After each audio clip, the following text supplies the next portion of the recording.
Hello, ഷൈജനും നിഷയുമാണ് മുംബൈയിൽ നിന്ന്. മുംബൈ അൺകവേർഡിൻ്റെ പുതിയൊരു വീഡിയോയിലേക്ക് നിങ്ങൾക്ക് ഏവർക്കും സ്വാഗതം.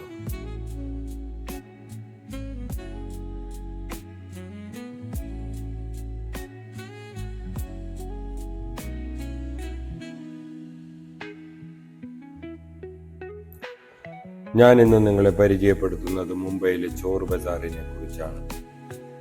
ഉപയോഗിച്ച വസ്തുക്കൾ വീണ്ടും വിൽപ്പനയ്ക്ക് വെക്കുന്ന ഇന്ത്യയിലെ തന്നെ പ്രസിദ്ധമായ ഒരു ചന്തയാണ് സൗത്ത് മുംബൈയിലെ വെണ്ടി ബസാറിനടുത്തുള്ള ചോർ ബസാർ. 150 വർഷങ്ങളുടെ പഴക്കമുണ്ട് ഇവിടത്തെ ഈ മാർക്കറ്റിന്.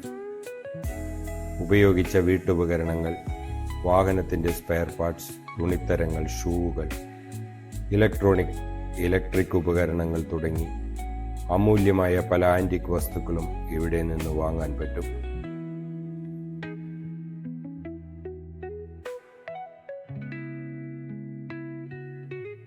ഉപയോഗിച്ച വസ്തുക്കൾ ഇങ്ങനെ വീണ്ടും വിൽക്കപ്പെടുന്നത് വഴി ഖരമാലിന്യ വർധനയിൽ അല്പമെങ്കിലും കുറവ് വരുത്താൻ സാധിക്കുമെന്നത് ഇത്തരം മാർക്കറ്റുകളുടെ ഒരു നല്ല വശമാണ്.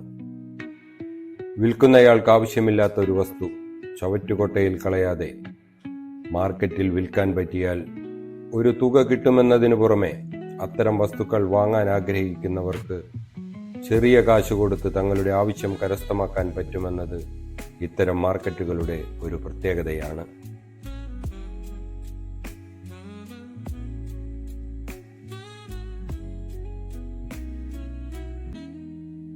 ബോംബെ ചോർ ബസാറിനൊരു ചരിത്രമുണ്ട്.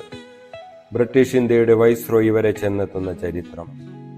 ലണ്ടനിൽ നിന്ന് ബോംബെ തുറമുഖത്ത് കപ്പലിറങ്ങിയ വൈസ്രോയി യാത്രക്കിടയിൽ തന്റെ വിലപ്പെട്ട വയലിനും മറ്റു വസ്തുക്കളും മോഷണം പോവുകയും അന്വേഷണത്തിനൊടുവിൽ വെണ്ടി ബസാറിനടുത്തുള്ള ഈ മാർക്കറ്റിൽ വെച്ച് കണ്ടെത്തുകയുമായിരുന്നു.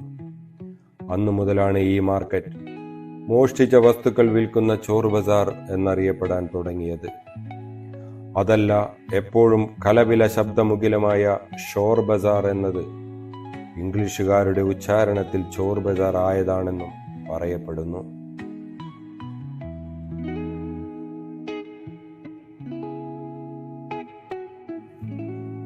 പേരെന്തായാലും കളവ് മുതൽ വിൽക്കുന്ന ബസാർ എന്ന നിലയിൽ കുപ്രസിദ്ധി നേടിയിട്ടുണ്ട് ഈ ചോർ ബസാർ. പണ്ടുകാലത്ത് ഉപയോഗിച്ചിരുന്ന വീട്ടുപകരണങ്ങളും മറ്റും വിൽക്കുന്ന കടകളാണ് ഇവിടെ അധികവും. വിക്ടോറിയൻ കാലത്തെ ക്ലോക്ക് മുതൽ ഗ്രാമഫോൺ വരെ ഇവിടെ ലഭ്യമാണ്. പഴമയുടെ പ്രൗഢി വിളിച്ചോതുന്ന ആന്റിക് വിന്റേജ് വസ്തുക്കൾ വൻ വിലയ്ക്ക് വിൽക്കുന്നവരും വാങ്ങി പറ്റിക്കപ്പെടുന്നവരും ഒരുപാടുണ്ട് ഇവിടെ. ഗ്രാമഫോണും ഘടികാരങ്ങളും വിളക്കുകളും സുരക്ഷാ ആയുധങ്ങളും വരെ ഇവിടെ വിൽക്കുന്നത് കാണാം. പഴയ ഹിന്ദി സിനിമ പോസ്റ്ററുകൾ, ഗ്രാമഫോൺ റെക്കോർഡുകളും മറ്റും വാങ്ങാൻ വരുന്നവരും കുറവല്ല.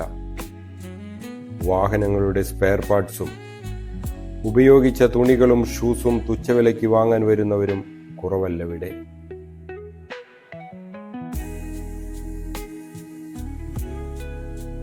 ലഹരിക്കടിമയായവരും പുറമ്പോക്കിൽ താമസിക്കുന്നവരും തങ്ങൾ മോഷ്ടിക്കുന്ന വസ്തുക്കളുമായി ഈ ചന്തയിലെത്തും.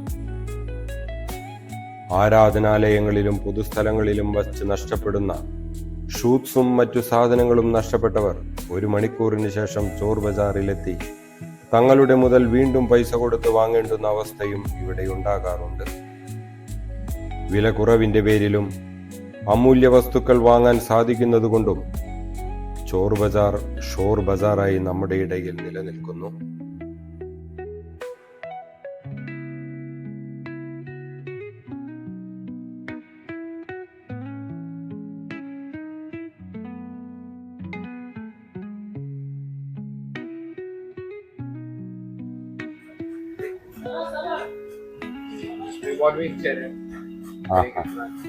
कितने गए हो? 10,000। ओरिजिनल नायलॉन की गोल्ड है। हाँ हाँ हाँ टूटेंगी नहीं। हाँ हाँ हाँ हाँ हाँ बैठ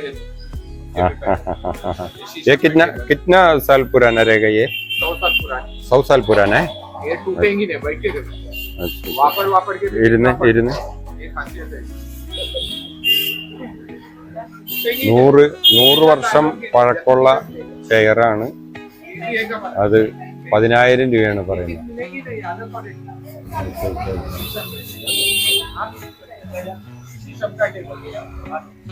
ऊपर ये साग है 100 आप आओ बैठो। വർഷം 100 फिल्म വർഷം डायरेक्टर जो പഴക്കമുള്ള चेयर पे ഒരു बैठे हैं ना वो ഷോപ്പാണ്. ये वाली है। ये कौन सा चेयर है? डायरेक्टर चेयर है, फिल्म डायरेक्टर। ओ हो हो ये इसके बैक और सीट दोनों में कैनवास क्लॉथ लगेगा। ये भी है लकड़ी साग की टिकवुड की।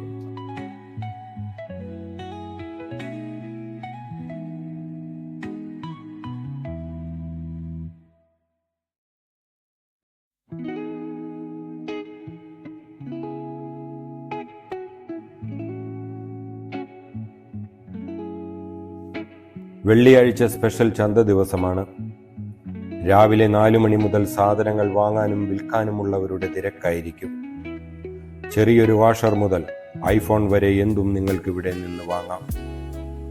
പക്ഷെ വാങ്ങുന്ന സാധനത്തെക്കുറിച്ചുള്ള അറിവും വിലപേശാനുള്ള കഴിവും നിങ്ങൾക്കുണ്ടായിരിക്കണമെന്ന് മാത്രം. അല്ലെങ്കിൽ നിങ്ങൾ പറ്റിക്കപ്പെട്ടേക്കാം. മുംബൈ അൺകവേർഡിന്റെ ഈ വീഡിയോ ഇവിടെ പൂർണ്ണമാകുന്നു. അടുത്തൊരു വീഡിയോയുമായി വരുന്നതുവരെ ഏവർക്കും നന്ദി, നമസ്കാരം.